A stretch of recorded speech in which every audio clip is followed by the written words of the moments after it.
My name is Eilish Byrne. I'm the chairperson of the Registered Intellectual Disability Nurses of the INMO. We're here today to start our national campaign for excellence in the ID sector. In the last 5 years we've seen massive cuts to the sector, which has left our people with intellectual disability with the bare bones of services.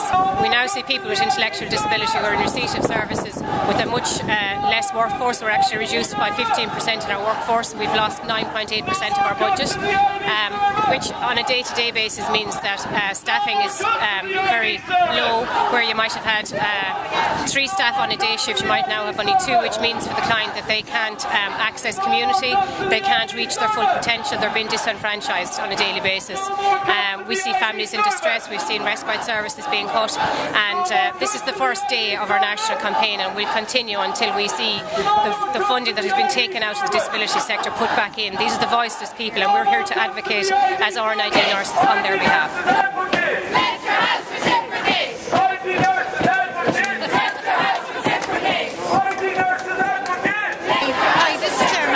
To the Irish Nurses and Midwives organisation, speaking to you today on the 22nd of September outside Dáil, Éireann. I'm here today with my colleagues, the registered nurses in intellectual disability.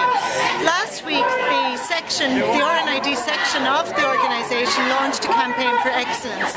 So we're here to draw attention to our campaign and also to the deficits being caused by the cuts that have been imposed within the services over the last number of years.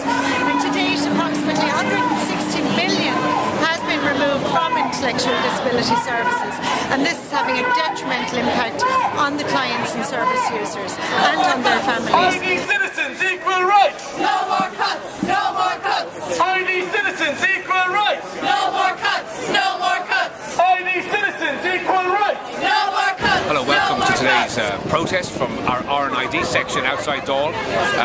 We're doing this to begin the campaign of highlighting the cuts in intellectual disability services, the damage to those cuts. We have representatives here from centres all over the country, and they're really all saying the same thing. The cuts are beginning to really damage the lives and the well-being, the integration of the intellectually disabled person, and the role of the RNID section in the INMO is to highlight that, to be an advocate for those people, and to say that the government must restore that funding, and when it's restoring it, rebuild our health services, utilising the role of the RNID to its greatest extent, from the newborn with an intellectual disability right up to end of life.